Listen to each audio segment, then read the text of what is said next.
नमस्कार दोस्तों, आप सभी का लर्निंग टॉक्स पर एक बार फिर से स्वागत है दोस्तों। तो आज है 5 सितंबर और आज है टीचर्स डे। और एक अच्छे शिक्षक बनने के लिए अच्छे छात्र का होना बहुत ही ज़रूरी होता है। अच्छे छात्र ही जो है वो एक अच्छे शिक्षक बहुत अच्छे शिक्षक बनाते हैं। तो उम्मीद करते हैं कि आप सब अच्छे से पढ़ेंगे, अच्छे से सीखेंगे और अपने जीवन में आगे बहुत तरक्की करेंगे। और इसी के साथ आप सबको लर्निंग टॉक्स की तरफ से शिक्षक दिवस की बहुत बहुत शुभकामनाएं।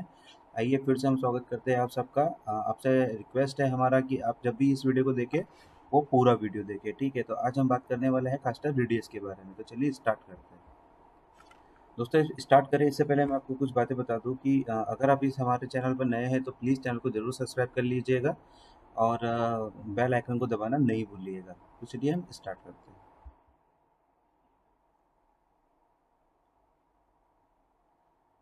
तो दोस्तों से ऐसा पूछा गया है कि कास्टर का रेडियस क्या होता है, इसका मतलब क्या होता है, ठीक है।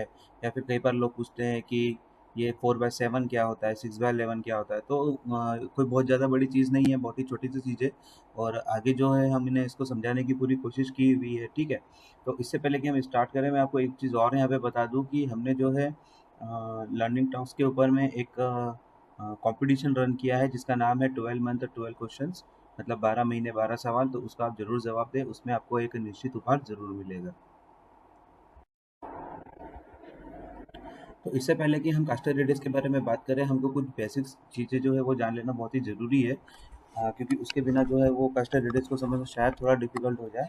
तो इसलिए हम पहले कुछ बेसिक्स टर्मिनोलॉजी ही है, कुछ नाम है वो हम पहले देख लेते क्या क्या है। जैसे कि आप इंट्री रोलर जानते ही हो कि क्या है। विड्रॉल का जो रोलर रहता है उसे हम इंट्री रोलर बोलते हैं, ठीक है। एग्जिट रोलर मतलब जहाँ पर हम बिलेट को सीधा करते हैं, डिस्कनेक्शन करते हैं, तो वो वाला जो रोलर होता है एग्जिट का रोलर या फिर स्ट्रेटनर रोलर बोलते हैं इसे। ऐसा ही एक होता है टेंजेंट रोलर, उस पर जो लाइन हम बनाते हैं वो टेंजेंट लाइन होती है, ठीक है। उसके अलावा फिर एप्रॉन रूम के अंदर में जो रोलर होता है, या फिर उसे कई बार लोग अलाइनमेंट का रोलर भी बोलते हैं।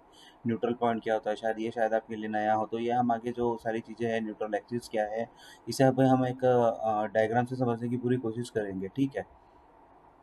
तो सर्कल क्या है, रेडियस क्या है। तो सर्कल क्या है, एक नॉर्मल सा एक सर्कल है, उसका डायमीटर होता है, डायमीटर का आधा कर दो तो रेडियस हो जाता है, ठीक है। तो ये सारा बेसिक टर्मिनोलॉजी है। हम अब आगे बढ़ेंगे और आगे बढ़ के हम डायग्राम के थ्रू जो इसे समझने की पूरी कोशिश करेंगे। तो मान लीजिए कि हमारे पास में कोई कास्टर है, 5/9 का कास्टर है, ठीक है। हो सकता है वो कास्टर 4/7 का भी हो सकता है 6/11 का भी हो। तो अब बात ये होती है कि इसमें 5 क्या है और 9 क्या है, या फिर 4 क्या है और 7 क्या है, ठीक है। तो अगर मान लीजिए कि हमारे पास में अगर 5/9 का अगर कोई कास्टर है तो 5 और 9 ये दोनों जो है वो उस कास्टर की रेडियस है। कई बार लोग बोलते हैं साहब ये केजी होता है क्या, प्रेशर होता है क्या, बार होता है क्या। तो ऐसा कुछ भी नहीं है दोस्तों। फुट में है क्या, मीटर में। तो जी हाँ, ये मीटर में ज़रूर है, लेकिन ये क्या है, कास्टर की रेडियस है। 5 और 9, या फिर 4 और 7, या फिर 6 और 11। तो ये सब जो है वो क्या है, कास्टर की रेडियस है, ठीक है। इसमें जो पहला वाला जो टर्म्स है 5 जो लिखा हुआ है वो है आपकी फर्स्ट रेडियस, और जो सेकंड वाला जो टर्म है वो जो लिखा हुआ है वो है आपकी सेकंड रेडियस, ठीक है। तो अब हम यहाँ पे बोल सकते हैं कि फर्स्ट रेडियस जो है आपका, उसको कास्टिंग रेडियस। कौन सी रेडियस बोलेंगे उसको, कास्टिंग रेडियस। कास्टिंग रेडियस क्यों बोलेंगे, क्योंकि जिस रेडियस के अंदर में आपका बिलेट कास्ट होके बाहर निकल रहा है विड्रॉल के थ्रू, उसे बोल देते हैं कास्टिंग रेडियस। तो जिसे मान लीजिए कि आपके पास में 4/7 का कास्टर है, या फिर यहाँ पर जो हमने केस लिया है यहाँ पे 5/9 का केस लिया है, ठीक है। तो इसमें जो 5 है, मतलब जो पहली रेडियस है वो जो है वो क्या है, कास्टिंग रेडियस है। मतलब आपके पास अगर 5/9 का कास्टर है तो उसमें 5 जो हो जाएगा आपका कास्टिंग रेडियस हो जाएगा। तो कास्टिंग रेडियस, उसी रेडियस के अंदर में आपका बिलेट जो है कास्ट होके बाहर निकलेगा, इसलिए वो हो गया कास्टिंग रेडियस। अब बात आती है 9 की। तो 9 क्या है, तो 9 स्ट्रेटनिंग रेडियस है। और स्ट्रेटनिंग रेडियस क्यों बोलते हैं इसको, क्योंकि हम स्ट्रेटनर पे जब हम बिलेट को सीधा करते हैं तो वो जिस रेडियस पे बिलेट सीधा हो रहा है उसे बोलते हैं हम casting radius, sorry straightening radius, ठीक है। अब इसमें बात यह है कि कास्टर रेडियस को जब हम डायग्राम से समझने जाते हैं तो किसी भी, अगर हम रेडियस की बात कर रहे हैं इसका मतलब वहाँ पर सर्कल है, उस रेडियस को अगर हम सेंटर पॉइंट अगर कोई एक पकड़ ले और उसके चारों तरफ एक हम सर्कल बना दें सेम रेडियस का, ठीक है। तो वो जो सेंटर पॉइंट आता है वो 4/7 की अगर हम बात करें तो जैसे 4 जो है वो तो हम डायग्राम में इजीली समझ जाते हैं, मशीन को देख के भी समझ जाएंगे, ठीक है। पर 7 जो है वो, उसका जो सेंटर रहता है वो इमेजनरी सेंटर उसे कहा जाता है, और वो हवा में होता है, वो दिखता नहीं है। अभी हम डायग्राम से भी समझेंगे कि वो हवा में किस जगह पे होता है, ठीक है। तो इस तरीके से 4 और 7, 6 और 11, 5 और 9, ये सब क्या है, कास्टर के रेडियस है। जो पहला टर्म है आपका वो कास्टिंग रेडियस है, जो दूसरा टर्म है आपका वो स्प्लिटिंग रेडियस है, ठीक है। ये जो दोनों है वो, इसके अलावा कई बार मल्टी रेडियस के कास्टर्स भी होते हैं। तो मल्टी रेडियस के अगर कास्टर है तो उसमें एक एक रोलर और बढ़ जाते हैं और उसका सेंटर और शिफ्ट हो जाता है, ठीक। तो चलिए हम करते हैं। तो मान लीजिए कि हमारे पास में कोई दो कास्टर चलिए है। दोस्तों, तो स्टार्ट करते हैं। जिसकी आप देख सकते हैं कि हमारे पास में एक ये 4x7 रेडियस का एक कास्टर है और 6x11 रेडियस का एक कास्टर है। इस तरीके से और भी इसके दूसरे स्पेसिफिकेशंस हो सकते हैं, ठीक है। तो जैसे कि अभी हमने डिस्कस किया कि 4x7 में जो पहली रेडियस है वो जो 4 मीटर रेडियस जो है वो आपकी कास्टिंग रेडियस है, और 7 मीटर रेडियस जो है वो आपकी स्ट्रेटनिंग रेडियस है। इसी तरीके से 6 और 11 भी है, ठीक है। तो चलिए इसको अब हम डायग्राम से समझने की एक बार कोशिश कर लेते हैं। आई होप कि आपको डायग्राम से समझने के बाद में कंसेप्ट बहुत अच्छे तरीके से ये क्लियर हो जाएगा। और ये जो एक जनरल सवाल चलते रहता है कि भाई 4x7 क्या है, 6x11 क्या है, तो वो आपको डायग्राम के थ्रू इसको किसी को भी समझाने में आसानी होगी और आपको खुद को भी समझ में आ जाएगा। तो चलिए स्टार्ट करते हैं। तो हमने यहाँ पे क्या किया है, हमने सबसे पहले मोल्ड जैकेट से स्टार्ट किया है। ये हमारे पास में एक ये मोल्ड जैकेट है। इसके अंदर में आप ये देख सकते हैं कि जो बिलेट अपना बनता है, जो मेटल गिरता है, ये उस तरीके से एक मेटल गिरा हुआ है, ठीक है। ये आ गया, इसका नाम यहाँ पे मोल्ड जैकेट। अब मोल्ड जैकेट के बाद में कुछ चीज़ें जो हमने हमने अभी वीडियो में पहले डिस्कस की थी उसको हम पहले बना लेते हैं यहाँ पे। ये जो ब्लैक डॉट आया है ये आपका एंट्री रोलर है। बहुत सारे लोग इसे विड्रॉल का रोलर भी बोलते हैं, जिसमें आपके मोटर और जनरली गियर बॉक्स वगैरह लगे रहते हैं। किसी प्लांट में प्रोपेलर शाफ्ट के थ्रू लगे रहते हैं, किसी में डायरेक्ट गियर बॉक्स पे माउंट रहते हैं, ठीक है। हर कस्टर बनाने वाली कंपनी का अपना अपना एक डिज़ाइन होता है, उसी तरीके से ये होता है। इसके बाद में ये एग्जिट का रोलर है, मतलब जहाँ पर आप डमी बार से बिलेट को डिस्कनेक्ट करते हैं, ये वो वाला रोलर है। और ये आपका एक सेंटर का रोलर है, ठीक है। तो ये तीन अलग अलग रोलर है यहाँ पे। इसके बाद में आप देखेंगे कि ये उसके ऊपर वाले रोलर है, ठीक। तो ये एंट्री का आपका जो है ये वाला रोलर, ये एंट्री का अप वाला रोलर है, ये एंट्री का बॉटम वाला रोलर, ये एग्जिट का अप वाला रोलर, और ये एग्जिट का बॉटम वाला रोलर, ठीक है। तो अब ये जो रोलर लगे हुए हैं आपके, इसके बाद में हम आगे बढ़ेंगे।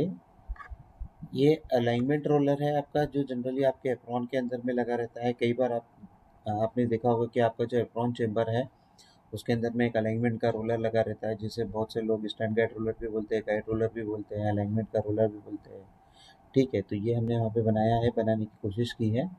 अब इसके बाद में हम आगे बढ़ते हैं। ये हमने यहाँ पे रोलर टेबल बना दिया है, और इस रोलर टेबल पे से आपका बिलेट जो है वो सीधा स्ट्रेटनर से सीधा होने के बाद में इसी रोलर टेबल से बिलेट जो है आगे चले जाता है, ठीक है। अब हमने है ना क्या किया है, हमने एक पॉइंट बना दिया है, न्यूट्रल पॉइंट। तो हमने अभी थोड़ी देर पहले डिस्कस किया था कि भाई हमको कुछ चीज़ें जानने की ज़रूरत पड़ेगी कि न्यूट्रल, उसमें एक पॉइंट था कि भाई न्यूट्रल पॉइंट क्या है, ठीक है। तो न्यूट्रल पॉइंट क्या है, तो न्यूट्रल पॉइंट हमने ऐसे ही एक पॉइंट बना दिया है, ठीक। वो पॉइंट कहाँ पे बनना चाहिए, कितने दूरी पे होना चाहिए, वहीं पे क्यों होना चाहिए, तो उसके लिए क्या किया हमने हमने ये जो हमारे पास में ये जो मोल जैकेट है, ये जो आप देख सकते हैं मोल जैकेट, अभी आपको समझाने के हिसाब से इसका हमने आधा लिया है, क्योंकि आधे पे हमारा रेडियस पूरा होता है। किस तरीके से होता है आपको मैं और आगे बताऊंगा। तो यहाँ पे हमने इसका आधा आधा पोर्शन ले लिया, मतलब आपका जो भी मोल ट्यूब है या मोल जैकेट है उसका आधा साइज, उसका हाफ, और वहीं से एक सीधी लाइन आपको खींचना है, ठीक है। ये जो सीधी लाइन आपने खींची है ये है न्यूट्रल एक्सिस। क्या है ये है न्यूट्रल एक्सिस, ठीक है। तो इस न्यूट्रल एक्सिस पे अब जैसे मान लीजिए कि आप, हमने एक पॉइंट ले लिया ये वाला, जिसको हम बोल रहे हैं न्यूट्रल पॉइंट। तो अब ये पॉइंट यहाँ पर भी हो सकता है, यहाँ पर भी हो सकता है, या पहले भी हो सकता है। तो ये यहीं पर क्यों है, क्यों, क्योंकि 4/7 का रेडियस का अगर कास्टर है तो यहाँ से हमको 4 मीटर गिनना है। वो कहाँ से गिनेंगे, वो हम गिनेंगे इस पॉइंट से। ये आप कर्सर देख रहे हैं मेरा, ये यहाँ से हम स्टार्ट करेंगे और यहाँ से 4 मीटर पे हम एक पॉइंट मार्क कर देंगे, जिसे हम बोलेंगे न्यूट्रल पॉइंट, ठीक है। तो ये हमने एक बना दिया न्यूट्रल पॉइंट। तो इसी तरीके से आप जिस कास्टर पे काम कर रहे हैं, अगर आप कास्टर के नहीं भी हो लेकिन समझने के हिसाब से अगर ये वीडियो देख रहे हैं, तो ये वाले पॉइंट से लेके न्यूट्रल वाले पॉइंट तक ये हो गया आपका 4 मीटर। इसके बाद में इसी पॉइंट को पकड़ते हुए हमने क्या किया, इसी पॉइंट को पकड़ते हुए हमने यहाँ से एक ऐसा सर्कल बना दिया, ठीक। ये ऐसा सर्कल क्यों बनाया है, ये यहाँ से लेके आपका ये विड्रॉल तक जो है वो आप देख सकते हैं कि आपका बिलेट ही आ रहा है, या फिर आप इसे बोल सकते हैं कि डमी बार आ रहा है। और ये इस साइड इस वाले एरिया से जो आपका डमी बार यहाँ पे अंदर जाता है बिलेट को लेने के लिए, और अगर इस साइड से देखें तो मान लीजिए कि इसी रेडियस में आपका डमी बार बाहर आता है, ठीक है, या फिर साथ में उसके बिलेट भी बाहर आता है। ये आप देख सकते हैं यहाँ पे ये ऊपर में टच हो रहा है स्ट्रेटनर रोलर पे, तो हम इसी से इसको डिस्कनेक्ट करते हैं। उसके बाद में बिलेट आपका सीधा हो जाता है और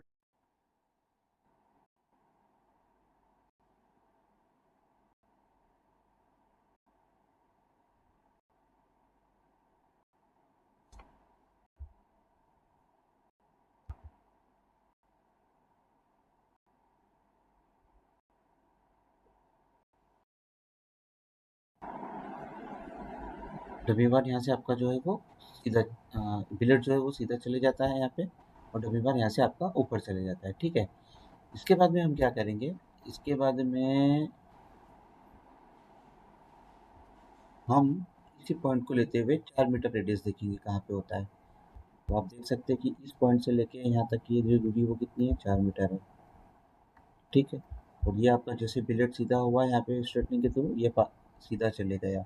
और ये जो आपका जो बिलेट जिस लाइन के ऊपर में रोलर टेबल के जिस टॉप सरफेस को पकड़ते हुए सीधा जाता है, उसको जनरली बोलते हैं बेस लाइन या फिर पास लाइन। बहुत सारे लोग इसे बेस लाइन भी बोलते हैं, बहुत सारे लोग इसे पास लाइन भी बोलते हैं, ठीक है। तो हम यहाँ पे इसे पास लाइन बोल रहे हैं।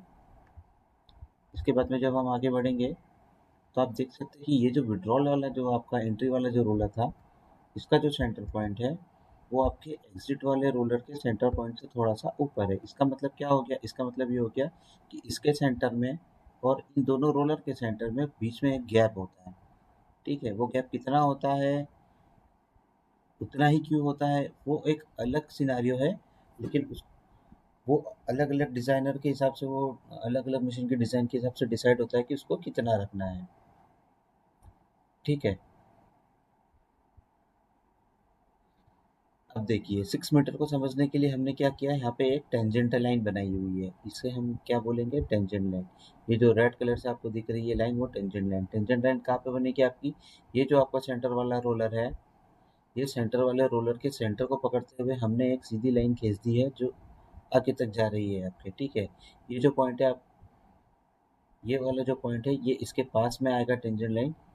मतलब क्या हो गया कि न्यूट्रल पॉइंट और टेंजेंट लाइन के बीच में कुछ एक दूरी रहती है, वो दूरी भी कितनी रहती है वो भी डिज़ाइनर के ऊपर में डिपेंड करता है, ठीक है, कि उसने किस टाइप का कास्टर बनाया है, कौन सी रेडियस का कास्टर बनाया है, 4x7 है या 6x11 है या किसी और रेडियस का है, तो उसके हिसाब से वो अलग अलग डिस्टेंस हो सकती है यहाँ पे। तो हमने यहाँ पे क्या किया है, यहाँ पे एक सीधा सीधा एक टेंजेंट लाइन खींच दिया है।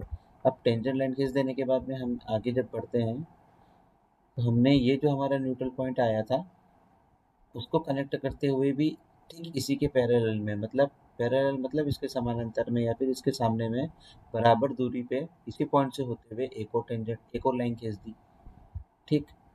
अब हमको करना क्या है, अब हमको करना ये है कि हमारा ये जो विड्रॉल है, इस विड्रॉल से होते हुए इस पॉइंट को पकड़ते हुए हमको एक लाइन खींचना है जो यहाँ पे आगे बढ़ते जाए, तब तक बढ़े जब तक कि वो टेंजेंट लाइन को आपको कनेक्ट ना कर दे, ठीक है। तो चलिए देखते हैं किस तरीके से वो लाइन आएगी। ये आ गई ये लाइन हमारी। ये आप देख सकते हैं कि ये विड्रॉल से निकलते हुए इसके सेंटर को पकड़ते हुए हमने यहाँ पे न्यूट्रल पॉइंट को पकड़ लिया। इसी न्यूट्रल पॉइंट से अगर हम ये बिलेट तक अगर वापस आते हैं या फिर विड्रॉल के बॉटम तक अगर बॉटम वाले रोलर के टॉप तक अगर आते हैं तो वो 4 मीटर रेडियस है आपका। लेकिन इसी को अगर मैं आगे बढ़ाऊँ और टेंजेंट लाइन पे अगर जाके कनेक्ट कर दूँ तो जहाँ पर भी ये मिलेगा वहाँ पर हमको एक नया पॉइंट मिल जाएगा, ठीक है। उसी नए पॉइंट को लेते हुए हम वापस से स्ट्रेटनर की तरफ में आएंगे और एक लाइन खींचेंगे इस तरीके से, ठीक है। तो ये वाले पॉइंट से लेके ये वाला आपका जो अब सर्कल बनेगा, नया सर्कल, वो आपका बनेगा 7 मीटर रेडियस का। ये जो हो गया आपका वो हो गया 7 मीटर रेडियस। और इसीलिए कहा जाता है कि 7 मीटर रेडियस का जो सेंटर वाला पॉइंट होता है वो जनरली हवा में होता है और वो दिखता नहीं है, ठीक है। तो इस तरीके से 7 मीटर रेडियस जो है वो आप देख सकते हैं कि स्ट्रेटनिंग वाले पॉइंट पे भी आ रहा है बराबर से, इसलिए हम इसको 7 मीटर रेडियस को जो है वो स्ट्रेटनिंग रेडियस भी बोलते हैं। मतलब इसी रेडियस के ऊपर में आपका बिलेट जो है वो सीधा होता है, ठीक है। तो 4 मीटर रेडियस हमारा क्या हो गया, 4 मीटर रेडियस हो गया हमारा कास्टिंग रेडियस, और 7 मीटर रेडियस हमारा क्या हो गया, 7 मीटर रेडियस हो गया हमारा स्ट्रेटनिंग रेडियस। तो बहुत ही आसान है ये, ज़्यादा कुछ करना नहीं है इसमें। सारी चीज़ें सब कुछ इसमें क्लियर तरीके से लिखा हुआ है, आप इसे इजीली देख के और इजीली समझ सकते हैं कि कहाँ पर क्या किया गया है। और अब आपको जो मुझे लगता है कि ये बिल्कुल भी डाउट क्लियर हो गया होगा कि 4 मीटर क्या है, 7 मीटर क्या है, 4 मीटर 7 क्यों बोलते हैं इसे। ठीक है, तो 4 मीटर जो है वो हमारा कास्टिंग रेडियस है, 7 मीटर जो है वो हमारा स्ट्रेटिंग रेडियस है। और यहाँ पर जो है ये न्यूट्रल एक्सिस है, उस न्यूट्रल एक्सिस पे का न्यूट्रल एक्सिस को ये मोड़ जैकेट जो रहता है आपका उसके आधे आधे के लगभग में लेते हैं। ठीक है, उसी के ऊपर में पॉइंट रहता है आपका न्यूट्रल पॉइंट। उस न्यूट्रल पॉइंट से आपकी ये जो पूरा एक सर्कल बना देंगे आप, तो वो बन जाएगा आपका 4 मीटर रेडियस का एक सर्कल। उसके बाद में फिर सेंटर रोलर को पकड़ते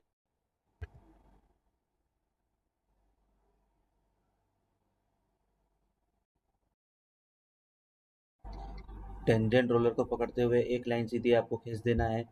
ठीक है, तो ये हो गया आपका टेंजेंट लाइन। उसी के पैरेलल में आपको फिर से एक लाइन खींच देना है जो न्यूट्रल पॉइंट से होते हुए जाएगी। उसे हम बोलेंगे उसके इसके जो पैरेलल में लाइन खींची हुई है। ठीक है, तो ये जो पॉइंट से न्यूट्रल पॉइंट से जो होती हुई एक लाइन हमने खींच दी है, ये एक इमेजनरी लाइन है। ठीक, फिर आपको विड्रॉल के सेंटर से पकड़ते हुए न्यूट्रल पॉइंट को मिलाते हुए टेंजेंट लाइन के ऊपर में जो चली जाए ऐसी एक लाइन लेना है, जहाँ पर भी वो उसको मिल रही है वहीं से स्ट्रेटनिंग की तरफ में हम वापस आए, उसके सेंटर को मिलाया, तो ये हमको एक यहाँ पे एक लाइन मिली और इसी को हम बोलेंगे स्ट्रेटनिंग रेडियस। ठीक है, तो आई थिंक दोस्तों कि अभी आपको ये पूरा क्लियर हो गया है कि 4/7 रेडियस क्या है। और इसी तरीके से ये 6/11 भी काम करता है। ये 4 की जगह 6 हो सकता है, 7 की जगह 11 हो सकता है, या और कोई अगर अलग अलग कास्टर है अलग अलग साइज़ के, तो उस तरीके से हम इसे बना सकते हैं। ठीक है, तो दोस्तों अगर आपको ये आज का वीडियो अच्छा लगा होगा तो इसे आप अपने दोस्तों के साथ शेयर ज़रूर कीजिएगा। ठीक है, और कुछ कमेंट अगर देना तो आप दे सकते हैं कमेंट बॉक्स में। तो thank you for watching. I hope कि आपको आगे और इस तरीके के वीडियोज़ हम लाते रहेंगे और आपको वो पसंद आते रहेंगे। तो थैंक यू, बाय बाय।